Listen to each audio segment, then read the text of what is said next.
I'm Steve, and my wife's Kate. We've been married for more than 3 years. The first year was really happy, the second was good, and the third had some issues. It might seem silly or childish. I can't say I disagree, but I'm not sure if you would react differently. We were in the middle of an argument. We've had a lot of those lately, Kate and I, but this one was really bad. I don't even know what it was about. Something small like the laundry or an unpaid bill.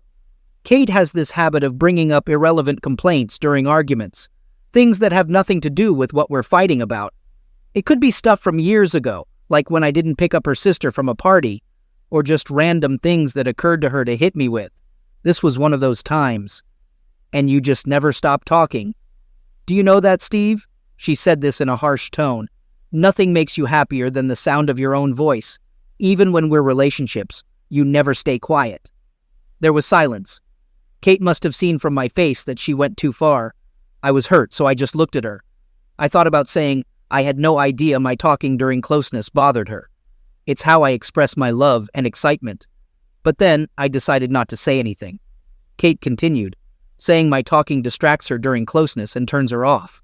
I was surprised. Why hadn't she mentioned this before? We've been married for over 3 years, and I thought she enjoyed my affectionate words.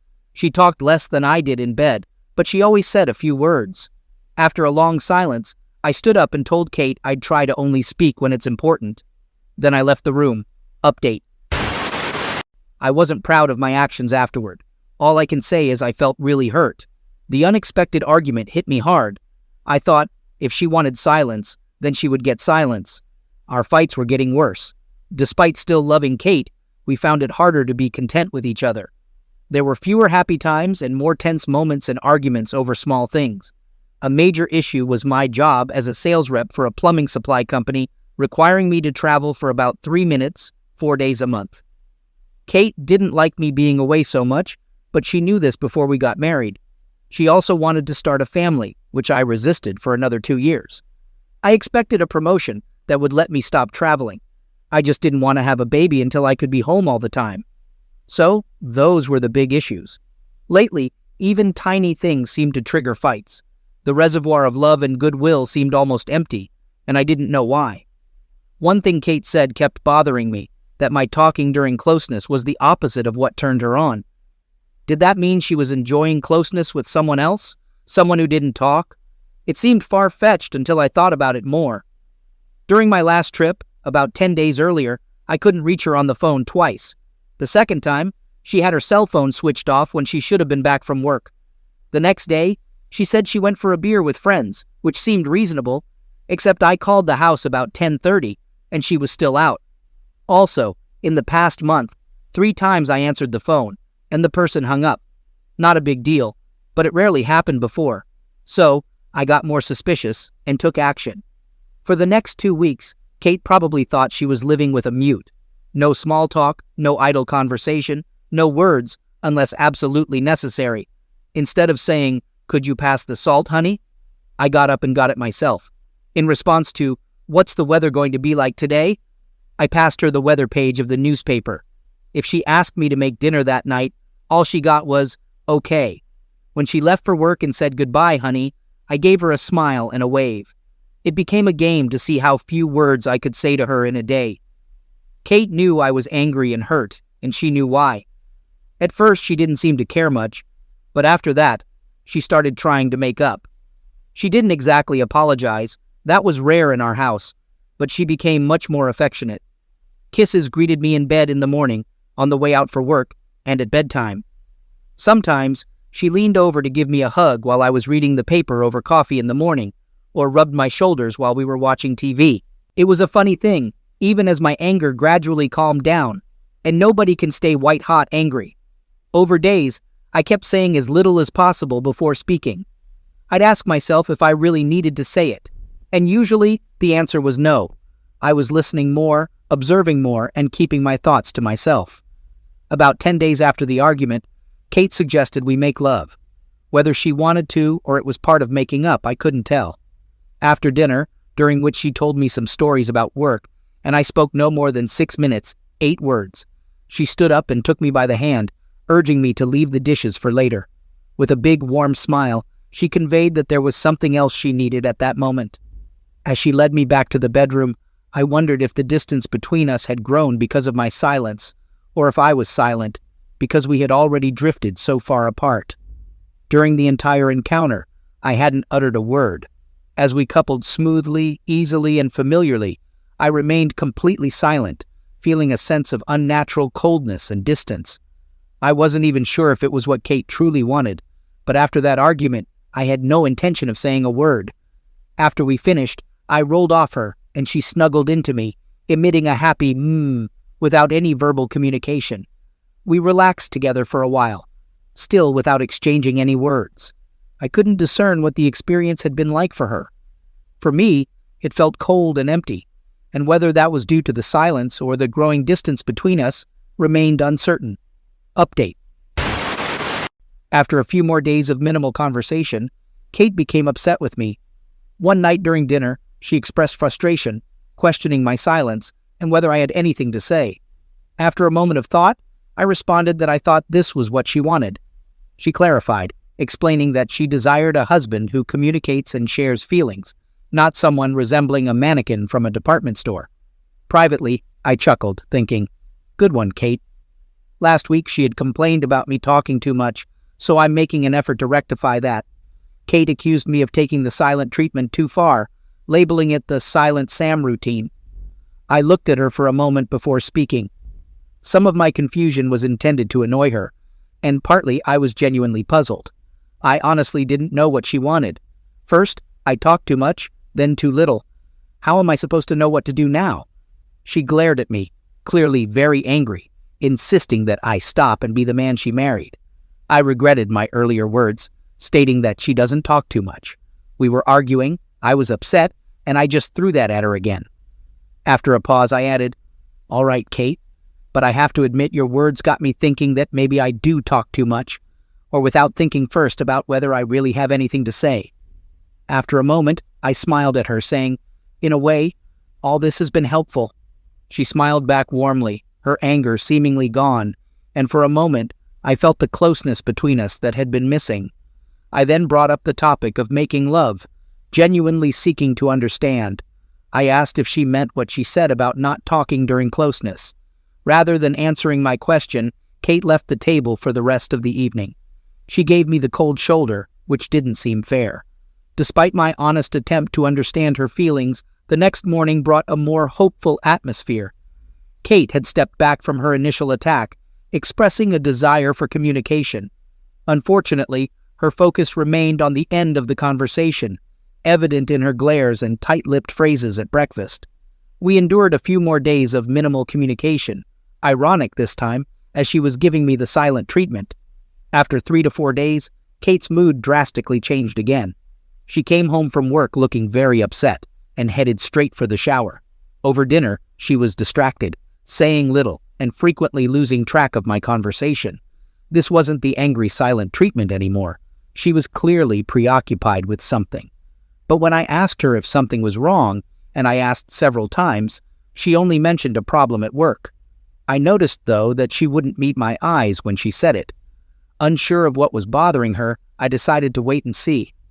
The next day, I received a call at work. Ernie Matazzolo confirmed my suspicions about Kate having an affair. I thanked him, left work, and went home. Looking at the photos, the only surprise was the guy, Adam, who hadn't been my best man, but was one of my groomsmen. He had always admired Kate, and I'd never considered him a threat. I felt cold and empty, like the last time Kate and I were in bed together. I sat for a long time, contemplating everything, and pulled out the photos, finding them unchanged from the first time I put them away. Update. When Kate arrived home, she found me seated on the couch, seemingly idle. I remained quiet as she greeted me, my expression crafted to appear neutral rather than angry. Her inquiry about my unusual behavior grew more pointed, a blend of concern and annoyance evident in her edgier tone. As she probed further, sensing that something was amiss, I maintained my silence. Frustration welled within her as she pressed for an explanation, insinuating a return to the silent treatment of the past. In response, I sat up, cutting through the tension with a direct question. I asked her how long she had been dating him. "Kate, taken aback, recoiled in shock and retreated a step. Perplexed, she took a seat across from me, seeking to understand my accusation. Her attempts to read my expression proved futile. The atmosphere thickened as she continued to deny any involvement with someone else. Clasping her hands tightly in her lap, she implored me to reveal the source of my accusations. Her plea, laden with frustration, suggested that I harbored a guilty conscience. Unyielding, I presented an envelope containing a photograph, a damning image of Kate on Adam's bed. She looked at it briefly, dropped it in surprise, and recoiled as though it were a threat. Blushing, she retreated into her chair, avoiding eye contact.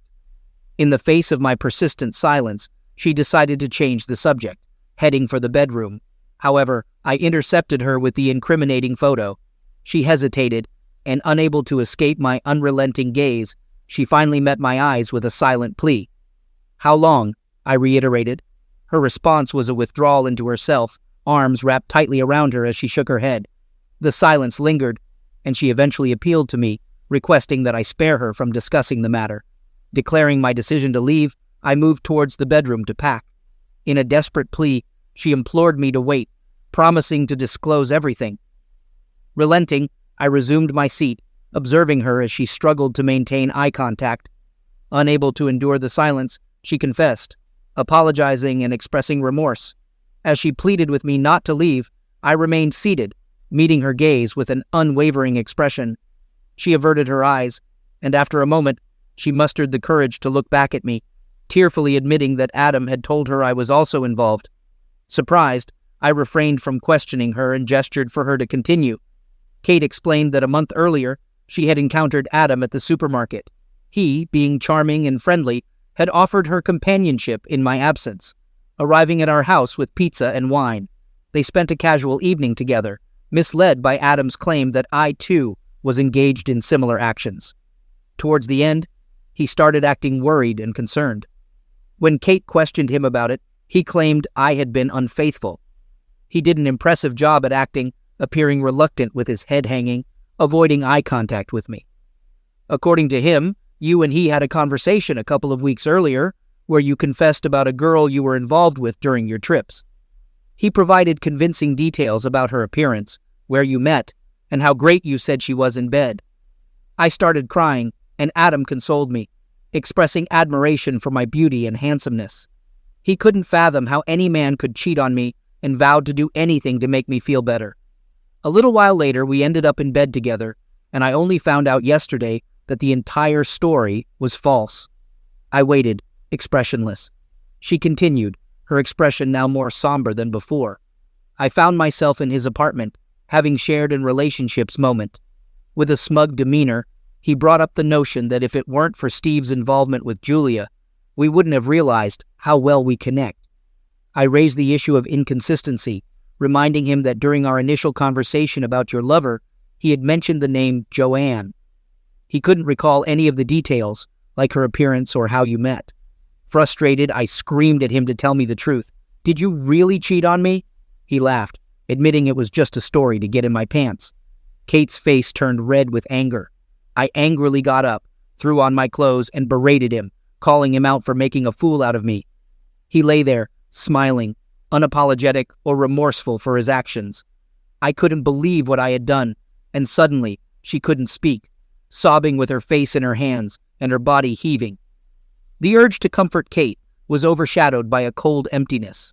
Was she truly that naive, or had our love deteriorated to the point where she was willing to believe even the most absurd stories?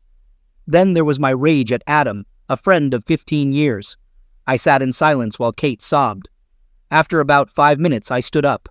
Kate watched me fearfully. I took her cell phone from her purse, put it in my pocket, and went to the bedroom and kitchen, unplugging the phones and putting them in a bag under my arm. Before departing, I glanced back at Kate and conveyed that I would return. I instructed her not to leave and cautioned against engaging in conversations with anyone. Despite my quiet tone, she appeared terrified and affirmed my instructions with a nod. Update. On the way to Adam's, I focused on controlling my breath to appear calm and friendly. When Adam opened his door, he seemed surprised and nervous. Without hesitation, I invited him for a couple of beers and suggested watching the Phillies since Kate was at a meeting. Though he observed me carefully, he put on a friendly demeanor and agreed to my proposal. We sat in his living room, chatting amiably while the game played in the background. Keeping the conversation light, I noticed Adam gradually relaxing, thinking it was a casual visit. However, I remained uncertain about the situation. It took more than an hour to steer the conversation toward closeness. I inquired about the ladies he was dating, making him momentarily nervous, but my reassuring smile prompted him to share details about a girl from work he'd been seeing. Casually, I mentioned a talkative college girlfriend, and Adam took the bait, agreeing that actions speak louder than words during relationships moments. Laughing, he boasted about revealing the desires of many girls, expressing satisfaction. Leaning in, I asked about Kate's preferences, catching him off guard. After a moment of shock, he agreed to be quiet, and I reassured him with a smile. He remained silent, looking at me fearfully. Expressing my disbelief, I confronted him about betraying our friendship and deceiving my wife to have an affair with her. Downplaying it, he claimed it wasn't a big deal, arguing she's just a woman. He trailed off, uncertainly looking at my face. Staring at him in disbelief, I questioned how I had ever been friends with him. Asserting that things were better now, I insisted he tell me everything about his deceitful game with Kate. Having already talked to her, I warned that lying wouldn't work. Wide-eyed and genuinely afraid, Adam nodded at me, signaling his readiness to talk. He recounted the story, aligning closely with what Kate had said. He had always found her attractive and had been flirting with her for several months. Whenever he encountered her, he was single. One week, he bumped into her at the supermarket and saw a chance. Initially thinking he could seduce her, he fabricated a story about my affair when it became apparent she wouldn't cheat on me. He deliberately angered her and made her feel sorry for herself, making it easy to get her into bed. They met about 5 more times, always at his place. The first encounter wasn't great because she was upset about my alleged affair. She cried. However, the subsequent times were fantastic, exactly as he described. When he noticed my disapproval, he abruptly stopped talking. I had cut his hair almost to the roots by then, finding satisfaction in picturing him hiding his head with hats for weeks. Coldly, I inquired if it was over. After a brief hesitation, he admitted it was, and shared that she found out about the fabricated story. Unable to recall the name of the supposed girl I was dating, she got angry and left. I was ready to leave, feeling empty. Although I could have pressed for more details, I decided against it. I informed Adam that our friendship was over, warning against retaliation. We agreed not to involve the police. He nodded, looking more humiliated than angry, and requested to be released. Smiling, I assured him I'd leave the apartment door open, allowing him to free himself in about an hour. I walked away without turning back. Update. Upon my return, Kate was seated on the couch in her bathrobe, her wet hair indicating recent distress. As I moved around the apartment fixing the phones, she remained visibly scared and unhappy. Taking a seat across from her, we exchanged glances, but I maintained my silence. Eventually, she inquired about my actions, to which I explained the conversation with Adam, assuring her that I hadn't resorted to violence and expressing doubt about hearing from him anytime soon. Despite acknowledging that she almost wished I had confronted him physically, she recognized the potential consequences. Troubled, she sought to move past the situation, admitting her foolishness and asking for forgiveness. I looked at her for a prolonged moment before responding, our pattern of saying very little to each other becoming a habit. "I don't know," I finally replied, and it was an honest admission. Tears welled up in her eyes as she began to cry. The following morning, Kate entered the kitchen, expressing delight at the breakfast and coffee set on the table. Her joy faded abruptly upon noticing the 2 large suitcases near the door. Distraught, she questioned my departure, pleading with me not to leave.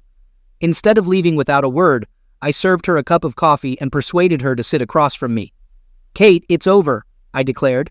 I admitted uncertainty about what had transpired or why, but emphasized that our relationship had deteriorated.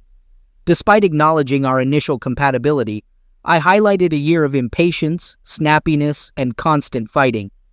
I pointed out that her choice to believe Adam's dubious story about my infidelity and her subsequent actions indicated a departure from the woman I had married. I suggested she must have been on the verge of straying for our relationship to reach this point.